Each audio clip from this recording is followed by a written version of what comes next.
Welcome to the Digital Enterprise Society podcast, addressing all aspects of the digital enterprise, inspiring connection without boundaries and creation without limits. Thank you for tuning in. Here are your hosts, Thom Singer and Craig Brown. Hey there, and welcome to the Digital Enterprise Society podcast. Thank you for selecting this podcast because we designed this show to be a resource for those who work in and around PLM. The Digital Enterprise Society is a forum for the exchange of ideas surrounding the tools, processes, and practices used across the product lifecycle. To learn more, go to digitalenterprisesociety.org. My name is Thom Singer, and I have the honor to co-host this podcast every single week with Craig Brown. Now, Craig, he's an industry veteran and former PLM leader at General Motors. Hey, Craig, how are you today? I'm good, Tom. It's good to hear your voice, and I'm happily into 2022. We've made it this far. We have made it this far, but a lot of events that I would be going to speak at in January seem to be canceled again. So it's a little bit of 2022, as in all over again. But, you know, we're plodding through. We just push forward, and you know what we do when you have to stay home? You make more awesome podcasts.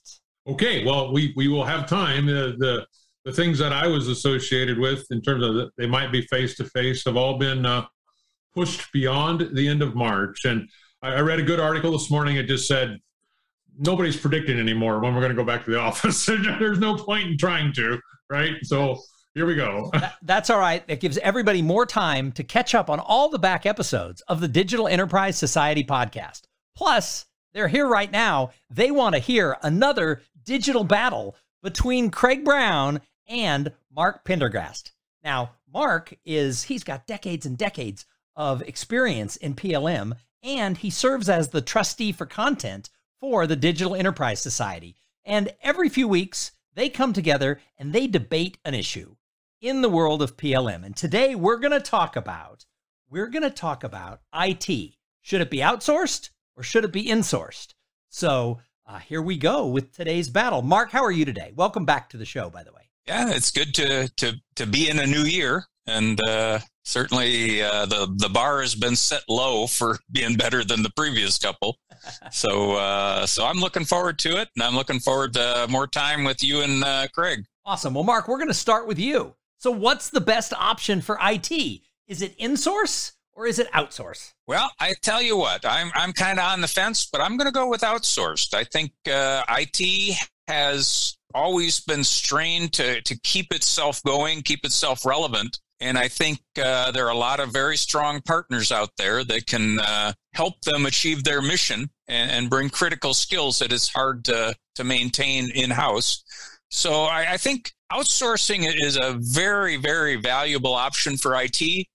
Certainly, there's some constraints. There's a right way to do it and a wrong way to do it. And I think that's what we're going to get into today. But overall, I see a lot of benefits from getting partners that are really dedicated to doing certain tasks that you just can't maintain all that expertise in-house.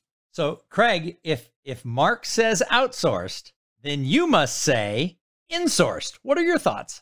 Well, the points that Mark made were good about the skills you need and the fact that it's hard to maintain the skills. On the other hand, IT is one of those areas of a business that and to be clear with everybody, we mean information technology. It's one of those parts of the business that's really become essential, right? It's a key attribute of the business. So it enables you to be able to do things that maybe your competitors can't. Well, the more it's a competitive advantage, the more it has to be insourced. And that means you got to compete for the talent and you got to be willing to pay. And if you're behind and you don't know a technology, well, you'll probably go find an outsourced vendor. But I would find one that would be willing to not just sell me a service, but at some point help me build my team internally. I think insourcing is a good idea when it is essential for competitive advantage. But I think that's really the discriminator. And when do you know that? Well, you know, it depends on whether you're a leader or a follower. And both strategies are fine, by the way. But if you're a leader, you're probably insourcing your IT or at least some key attributes of it. And, you know, we can get into more about specific questions, but That would be my opening point about why insource, because it's a competitive advantage, and you want to keep that competitive advantage. Well, it sounds like there's a little bit of wiggle room on both sides of this argument, that it's really insourced or outsourced with a little bit of the other one added in. So if we're going to say both, how and where do you draw the line? So Mark, let's go back to you. If you're going to be outsourced, but you got to have somebody on your team, where is that line for insourced versus outsourced? Okay, I think that the key is what Craig mentioned. It's what's strategic to your business. I mean, I've talked to people who say, I need a CIO and a purchasing agent, and that's my entire IT department. And I think that's probably too far, even looking at it from an outsourced standpoint. But I think what I have seen is it's that strategy. You have to have people that understand technology reasonably well as a what can it do for me rather than how do you do it? And you need people that understand your business and how they leverage IT. And I've seen outsourcers, even the big guys will tell you, oh, we know your business better than you do. And they're wrong. They know how to sell you IT solutions better than anyone else. But I think you have to own your strategy. You have to know what is going to make a difference for my business, because this stuff is expensive. There's a million different IT solutions you can buy, and there's probably just a handful that are really going to make a difference in your profitability. And the key is to have people on your staff that can look at technology, look at your business, and plot some kind of strategy that's optimal to not bankrupt you, yet not miss some of the trends that could really impact the business. Okay, Craig, from your standpoint, where's the line? So, well, the line is, if you're not smart enough to know what you need, then you're probably going to outsource. And I don't mean that to sound overly negative. I just mean to say that if you're trying to catch up with the latest cloud technology and you're not sure what to do, well, then going to the Amazons and the Microsofts of the world is probably a good idea. But on the other hand, if you got corporate secrets, your next product or the way you're going to monetize something, then you really do want enough smart people on your team that are beholden to just you to help figure that out. Now, in a dynamic world where things are changing so fast, and goodness knows the last few years have made it even more important given what the pandemic has done to where we work, right? Maybe not the amount of work. So I think one of the discriminators is can you afford to have the best minds in this, right? And if you can't, well, then you have no choice but to outsource, right? But another one is if it really is key to your business, well, then you better fix that. It might take you 6 months or a year or 2 years to fix, but it should be part of your strategic thing to say, I'm going to fix it. You know, Mark and I, we kind of worked for the same big, large corporation in our careers at different times. And we lived through this cycle multiple times. We're going to insource. Nope, we're going to outsource. Nope, we're going to insource. Nope, we're going to outsource. And what I found interesting is whenever it was driven by a corporate benefit, meaning profit benefit, we insourced it. And when it wasn't, when it was just a cost of doing business, we outsourced it. And I think, you know, maybe that's a clue for everybody. And so there's not a right or wrong answer here, but there is a choice to be made. And you make the choice based on lots of things. And just like building a factory, if you're a car designer, do you build a factory or do you outsource the manufacturing to some other company? Well, you outsource if you can't afford to invest in a factory. That's the bottom line, right? The guys, you know, the new startups like a Tesla, well, they bought a factory. They bought a mothballed factory, and now they're quite successful, right? So in a sense, they outsourced the construction and the purchase of the facility, making of the facility, right? All they had to do was come in and put in their lines, and off they went. So I think the whole outsource, insource, it's the same for anything. And one other thing I'd let you know, if it's not a commodity, meaning that you can run a bidding process and get a cheap price for it, then by golly, you better insource it because somebody else is going to take your profit, right? And so I think one more discriminator of insourcing and outsourcing is, can you really run a bit of a bidding process so you can get the best price? If you can't, well, then outsourcing really isn't profitable. The profits will go to the vendor doing the work for you, right? because they'll command a price and you'll have to pay it. And so I think it's kind of backward thinking, but if you can't make it a commodity, you really don't want to outsource. And I think risk planners, strategic planners at companies, they do think that through, right? They're like, okay, can I get Microsoft and Amazon competing with each other? If I can't, well then, or if they're already so busy, they think of us as an afterthought. Well, then I guess you better get serious about insourcing part of it at least. And to get guys that are smart enough to buy it, well, if they're smart enough to buy it, they might be smart enough to build it. So you would hope that anyways. It is slightly different skills, buying versus building, but you got to be smart enough to figure that out, right? So yeah, is there a commodity and meaning market pricing pressure that you can benefit from, or is it your competitive advantage? Those are my discriminators. So it's interesting because you talk about, you've seen it in your careers, you've seen it kind of in one company go one way and then later another way, having to do with costs and profit, maybe who the boss is, et cetera. So do you think that the actual culture and the business model actually impacts where this line gets drawn as to should we insource, should we outsource? Is it really, dependent on who's in charge and what's driving the culture and the business model? Okay, well, I guess I'll jump in on this one. Yeah, absolutely. Absolutely. I have seen this back in the day. Craig will tell you when a little guy called Ross Perot was taking over our world. What we found is we outsourced IT. I mean, outsourced with capital O. And they used to run annual customer satisfaction surveys.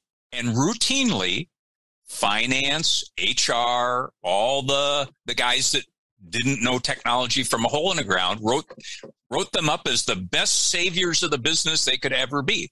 And manufacturing and engineering complained that there wasn't a rating low enough for how bad they were. And this kind of comes back to something Craig said is, if it's a commodity, running financial systems, anybody can do that. It's no big deal. I mean, you buy a standard off-the-shelf financial system or off-the-shelf HR system, anybody could run that. It's not a big deal. They're not very demanding. And so that kind of culture, if I was in a bank, I'd say, yeah, outsource the whole thing. Who cares? It doesn't matter. On the other hand, if I'm in engineering and I'm trying to do new stuff and I need IT to be innovative and keeping up with me, then I need to retain some of that because it's not a commodity. And I can't be guaranteed that outsourcer has any idea how to do it. And so I think that's one of the fault lines that we see is that it really does matter what you're trying to accomplish with that IT. I think the other thing is, Craig touched on earlier, is some organizations are just totally clueless about IT. They have no idea. They have nobody that knows how to do it, and they don't want to maintain those people. I can speak from personal experiences. We're high maintenance and we tend to say no a lot, and we think things are stupid, and we're not afraid to tell people that. And a lot of people don't want to keep those people on the staff. They'd rather get rid of them and hire an outsourcer who would never dare say anything like that. So the less you know about IT, the more likely you are going to need to get some help and help you out. At least that's been my experience. Thom, you asked, is it personality driven? Oh, absolutely. And, the people that run public companies, so a lot of them are board members that are shared amongst the big enterprises, right? So this may not help the small company listening, but the big guys, well, they compare notes, right? And Ross Perot's era, there were several of the original IT outsourcing companies, and EDS was one of them. And a big manufacturing company comes along and says, well, I'm tired of how inefficient this part of my business is. At least I think it's inefficient. One of my board members from another big industrial company says it's inefficient. So what am I going to do? Well, I'll go acquire the biggest IT company in the world, and I'll let them go fix it all. Well, the problem with that is what Mark pointed out. The people that actually know the technology, the IT technology, they say, well, that's interesting, but you're still behind, right? And so you actually have a lot of internal people that find passion in this stuff, and they actually have a good clue. You just got to listen to them. Part of the trouble with really large companies is you've got the smart people, you just can't find them, or they don't have the voice that gets it all the way up to the top. And so sometimes large companies follow each other in trends like outsourcing. And it's not just IT, by the way, but this topic's about IT. But if you think you're following behind, to this point about leaders and followers, if you think you're falling into followers, you're likely going to outsource stuff. I mean, lots of stuff, right? And IT is usually at the top of the bucket for a products company because it's a cost. It's not a profit, right? And until it turns itself into a profit, you wouldn't consider it strategically. Then you go down that path of outsourcing for a long time and you get inefficient, right? The various vendors charge you an arm and a leg and more. And then you find out, I'm still behind. I'm still a follower. So the only way you get to leadership is insourcing. And I'll stress that as we go through this, right? And insourcing takes money and it takes incentives to keep the people there and keep them current, right? It's really kind of difficult. So if you are going to outsource, how important is deciding which partner to pick and their model? Does it matter? I mean, is it finding the right partner as important as just outsourcing in general? Well, I think so, but partners have life cycles too, right? And maybe marrying your life cycle, somebody who's really innovative and smart, but maybe not big, might be a better mix for you than somebody who's really big, but not particularly agile, right? And so mapping the frequency or the style of your company with the style of the outsourced IT vendor is really important. By the way, that's difficult, right? And I'm back to my point, that might be more difficult than insourcing. And so deciding to outsource, there's going to be a bean counter somewhere. Bob Lutz used to love to talk about this stuff. There's a bean counter somewhere that says, well, having those guys inside is more expensive. There's a way to measure it so that's true. But in reality, if you looked at the long-term impact, it's not true. And so it gets into how you make your decisions. And I think it's hard. It's very hard. And I think matching the style of the company is more important than looking at a report that says, so-and-so IT services company is the best, and we only hire the best. Yeah, and you're probably going to pay for it, right? I mean, they're the best, so they usually charge more. And so I know. I would try to match, when we've outsourced various things over the years, it was always, is there somebody hungry that's competent that also will be there when we really need them? Those are conflicting attributes, I realize, but that's kind of what you got to look for. Yeah, I think a good match is a good one. I think one of the issues Craig didn't touch on is offshore versus onshore. And some companies can manage offshore people pretty well, and other ones absolutely cannot. And I have seen, companies with everybody onshore, and they're a little more expensive because they're not getting the price breaks using somebody in the third world. On the other hand, if their people are highly competent, your net productivity, your net value is higher with those people because they actually know what they're doing. You can take 100 people, in an offshore location who have no idea what your business line is, and they add very little value. You could take the 3 people onshore who are working in your industry for 40 years, pay them through the nose, and they're going to move the pile and they're going to make things happen. So you need to be very attuned to, are you buying a commodity company that's just throwing cannon fodder people at your problems? Or are you buying a boutique solution company that's got some guys that are really movers and shakers and are going to get some results, but aren't necessarily the guys that are going to reimage your PCs for you? And I think that's a key. Big versus small. I think that was a really good point. You get some of these companies that have huge populations of people, and you got other ones that are just the guys down the street and they got an office with 5 guys. And, you got to kind of weigh, what are you looking for? And the big guys will tell you, we got all this expertise. But in my experience, they are a bunch of little companies and they hate each other. And normally there's some kind of profit sharing within the big company. So your local account will not talk to anybody in their organization because they got to pay them to come in and essentially internally consult. I I like the fact you went there, Mark. The trouble with outsourcing is there's conflicting interests, a lot of conflicting interests. Insourcing, it gets a lot simpler. Your real conflict there is, can you afford to keep the smart people, right? And that's easy to talk about and really hard to do, right? And that a lot of outsourcing, it's usually when you're in a down cycle financially, and so you're looking for a way to survive, and all of this is a follower strategy, right? So maybe another takeaway from today's battle is, well, if you're seriously considering outsourcing, ask yourself, is this a telltale sign of a faltering business? Because if so, you might want to do more than just outsourcing. You might want to tune up your business really quickly, right? There are a lot of successful IT service providers. They are.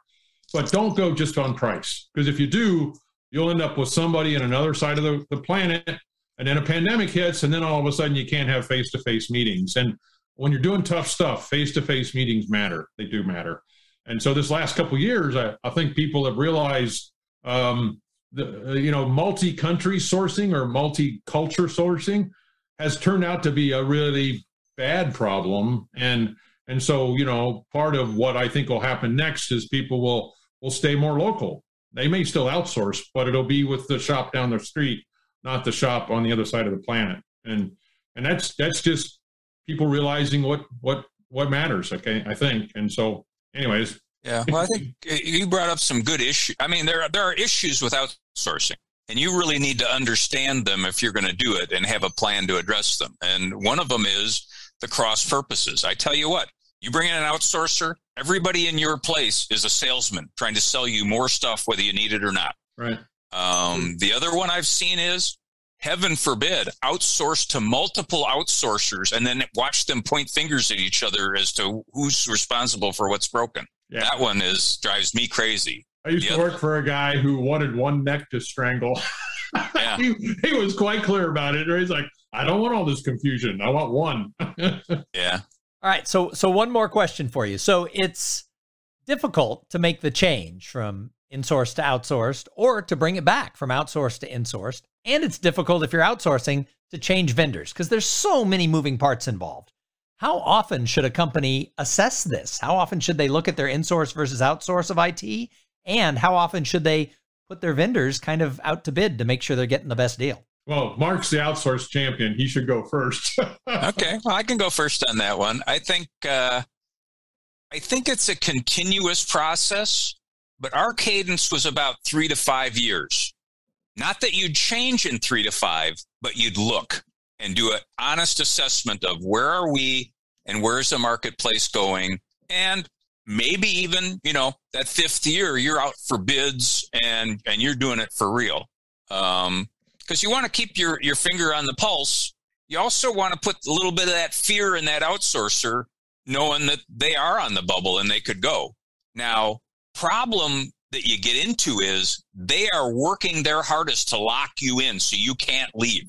And one of the things that we tried to do moderately successfully is get all that knowledge pulled out of the outsourcer and put in a neutral forum so that when they leave, all the processes, procedures, passwords, everything are in a neutral holding area. And that makes it easier to get out. But I will tell you, it is an absolute nightmare to change in or out, different vendors. The closer you get to commodity stuff, the easier it is. But everybody's got so much legacy quirkishness that it's just hard. Yeah. So what I would add to that is it's just the frequency of consideration, like outsourcing. It was a really good question, Tom. The frequency of deciding to insource is really different. If you're going to do it, it's probably generational. So you're more likely to go through 3 or 4 cycles of outsourcing. So at 3 to 5 year cadences, like Mark said, before you really say, it's just not working, we got to really switch the whole thing up, right? And so, at the big car company, we ended up insourcing as we came out of bankruptcy, right? But that was after 30 or more years of not insourcing. So it's interesting, it's easy to look at history and look at other companies and what they did. But if you need, it's kind of strange to say it this way, but if you need agility because you're not sure how your marketplace is changing, that might be another reason to outsource. And I would not want to do that. I have experienced both. I prefer insourcing, to be candid. But this whole point about if you're not sure what IT services you're going to need for where your business is going to go, I guess you got to go outsource because you need the flexibility. Once you commit to insourcing, then you're either going to have a disaster in 5 years or you're going to do it for 25 years, right? And I don't think experienced executives don't have disasters every 5 years. They do figure out how to stay the course. So I think that's one consideration. If you're not sure, you probably should stick with outsourcing until you are sure, right? That's probably my last word on that. I was just going to say, now it's time for final words on insource and outsource, but it sounds like Craig had his. So Mark, what is your final word? We'll give you the last word. Okay. Well, I think it's an interesting problem. You can't go black or white. It's going to be a shade of gray. You need to know who you are and what you need. And I think you need to have a plan. Too many people outsource with no plan, and then they get locked in and they have bad service and they don't know why. It's as much work to outsource as it is to insource if you do it right. And I think really that is the key to it, is know what's important to you, be good at it, know what's not important, and know how you're going to control that so you get a decent level of service. Well said. Thanks, Mark. Mark and Craig, thank you so much for another digital battle here on the Digital Enterprise Society podcast. And you know what? Every single week, Craig and I try to bring to this show, we try to bring interesting conversations and interviews that are going to help all of the listeners enhance and grow their careers. So please join us every single week because we'll be here with more thoughts, ideas, and actionable information in and around product lifecycle management. The Digital Enterprise Society is the place for the exchange of ideas around digital manufacturing tools. Go check us out at digitalenterprisesociety.org. You've been listening to the Digital Enterprise Society podcast. Learn more about what you've heard here today at digitalenterprisesociety.org.